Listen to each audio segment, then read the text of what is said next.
अस्सलामुअलैकुम। Popular news के साथ मैं हूं राबिया रफीक। आइए नजर डालते हैं आज की हेडलाइंस पर।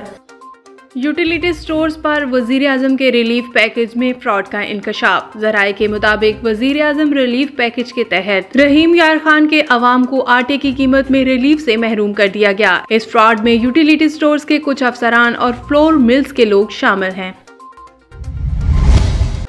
डैरन समी को यौम पाकिस्तान पर एजाजी शहरियत से नवाजा जाएगा। सदर पाकिस्तान ने पेशावर ज़ल्मी के कप्तान और वेस्ट इंडीज के खिलाड़ी डैरन समी को पाकिस्तान की एजाजी शहरियत देने की दरख्वास्त मंजूर कर ली।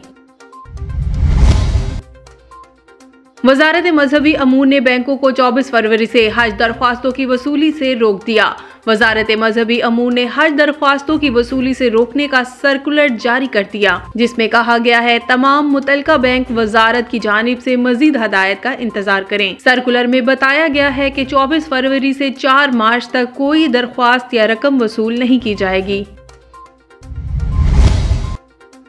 सीटीडी का पेशावर में सर्च ऑपरेशन दौरान ऑपरेशन 5 दहशतगर्द हलाक करने का दावा। सीटीडी ने दावा किया है कि ऑपरेशन के दौरान दहशतगर्दों से फायरिंग का तबादला हुआ, जिसके नतीजे में 5 दहशतगर्द हलाक हो गए, जिनके कब्जे से बारूदी मवाद और असला भी बरामद कर लिया गया। FATF ने पाकिस्तान को ग्रे लिस्ट में जून तक रखने का फैसला कर लिया।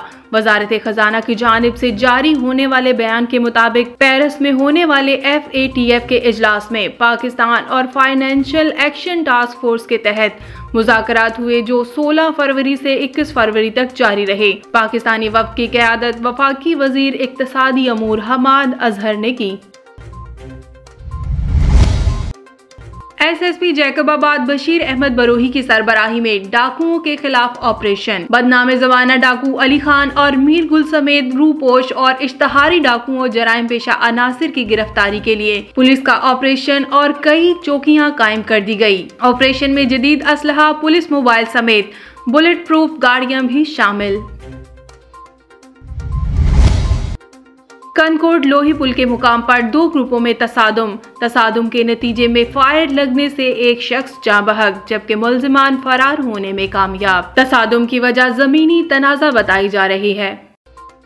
न्यूज रूम से फिल वक्त इतना ही। मजीद जानने के लिए देखते रहिए पॉपुलर न्यूज। इसके अलावा आप विजिट कर सकते हैं हमारी वेबसाइट popularnews.tv।